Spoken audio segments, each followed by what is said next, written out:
Lucy, thank you very much indeed. The worldwide fight against pollution moves up a gear today as the Kyoto Treaty comes into force. Those governments which are on board must now keep their pledge to cut greenhouse gas emissions. Climate change experts warn of disastrous weather patterns with extremes of temperature, along with melting glaciers and polar ice caps, if nothing is done to curb warm gases, mostly from transport and from industry. But the critics say the agreement won't have much impact because America, the world's biggest polluter, just refuses to stop. Well, joining me here in the studio are Dr Paul Toyne, on the right of your picture. He's an environmental advisor to businesses on Kyoto. And on the left of your picture, Kendra Okonski from the International Policy Network. And indeed, from our Exeter studio is Dr Vicky Pope, who is the head of the Climate Prediction Unit at the Met Office. Vicky, let me stay with you. Good to see you again. Thanks very much indeed. We were talking a few weeks ago. Margaret Beckett said on this channel a little while ago that Kyoto was a flawed process, and the serious newspapers are full of articles saying even the science is due. It's a fairly lukewarm response to Kyoto for today, isn't it? Well, I think Kyoto is a very important first step at tackling global warming. It will have obviously a small impact on changes in temperature, but it's important that everybody starts to move forward in tackling the problem. One of the difficulties in predicting what will happen in the future is obviously knowing what emissions there will be, but there are also uncertainties in the models as well.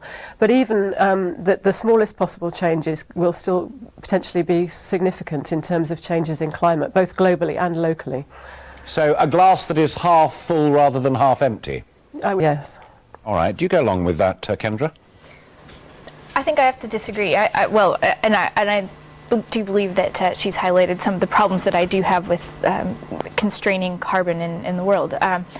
There are many uncertainties that we face, and climate change is just one of those. So to me, it's a question of priorities. Yeah. How do we deal with all of the world's problems? We can't deal with all of them at once. So Kyoto is a very costly way to deal with one problem, climate change, and it will do very little. Newspapers today are saying that same thing, that it might cut the temperatures by 0.1 degree in 100 years. So how could we spend all of the money we might spend on Kyoto today? And there are very good things that we could do with that money that might even increase our resilience to problems that come in the future from climate change. So you would take the stand, as it were, in support of George W. Bush, saying quite right for America to reject this because the science isn't sound and there may be better and more positive priorities for the world. Yes, that's correct. And it's in fact that rejected Kyoto almost 10 years ago now, and it was George Bush didn't send it back to the Senate because he knew it wouldn't be ratified.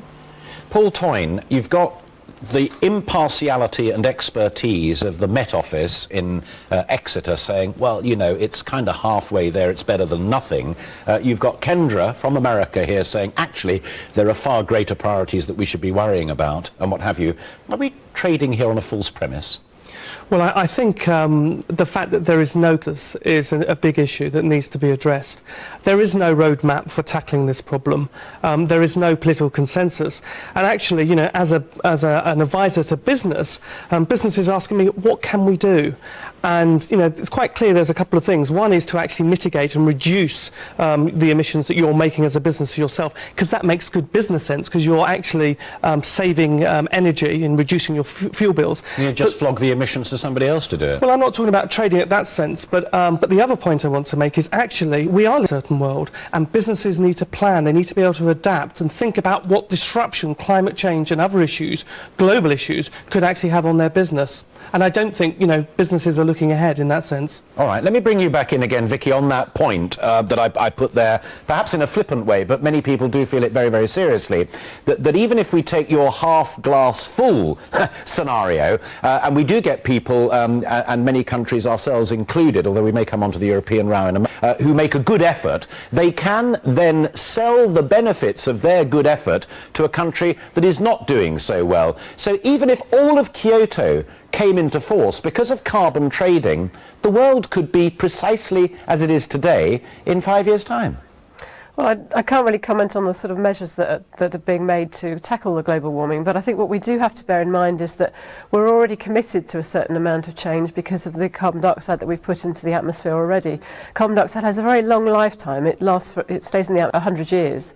And so the changes that occur in the next 20 or 30 years, we're already committed to from the pollution that we've produced already. Sure. So let me interrupt because that's a crucial point. So at best, we can get no worse, but we certainly can't, for purely scientific reasons, get any better retrospectively.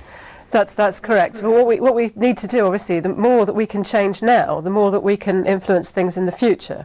The fact that things that we could happen in the next 20 or 30 years doesn't mean we shouldn't do anything, because obviously what happens beyond that is dependent on what we do now. You're fiddling while Rome burns, Kendra.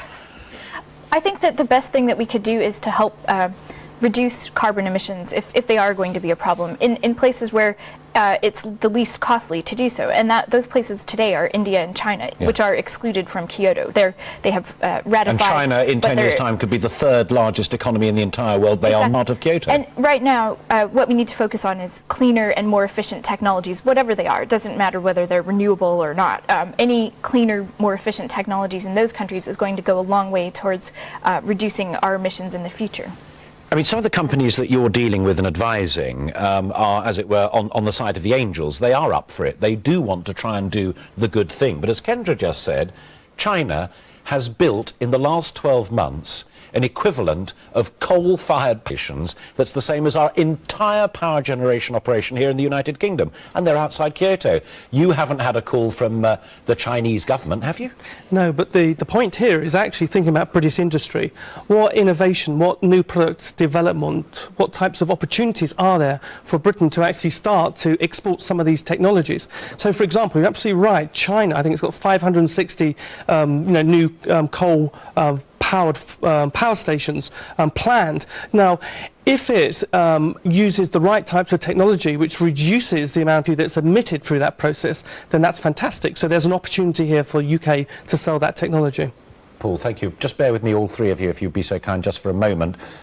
It is a news channel, so we have to interrupt these conversations for other things that are happening. As you see at the bottom of your screen there, the Prime Minister has called upon the Mayor of London, Ken Livingstone, to apologise. I'm sure most of you know what that's about, but those of you who've not been following it, the Mayor of London, Ken Livingstone, was hosting a party for Chris Smith, the Labour MP, who was the first Labour MP to come out as gay, and he left and was accosted by a journalist who asked him about the party, and Mr. Livingstone likened his pursuit to the actions of a concentration camp guard, and it caused an absolute furore.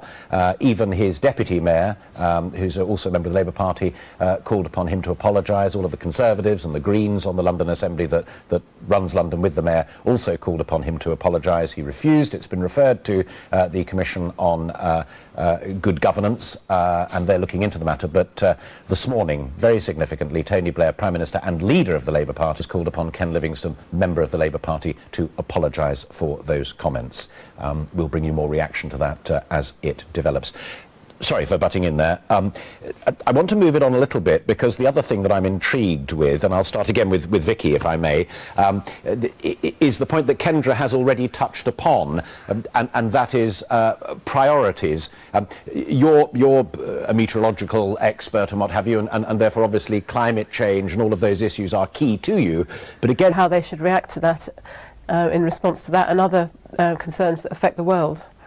But as an objective, and I bear in mind there's a kind of civil service thing here, because you're not a politician, you're a scientist who works in the Met Office, but you are absolutely clear in your own mind as a scientist and a meteorologist that your advice and guidance as a unit down there in Exeter to government is that this should remain an absolute priority. Yes, I think it's quite clear that there are going to be significant changes now, and as we clean up our air of those pollutants, then the carbon dioxide effects will be larger. Sure. Let me bring you in on that first, Paul, because that's absolutely at the heart of the business, as it were, that you do with Article 13 in consulting with businesses. One argument is to say, let's do everything that we can to reduce carbon emissions. That's a clear argument that sits in this box over here.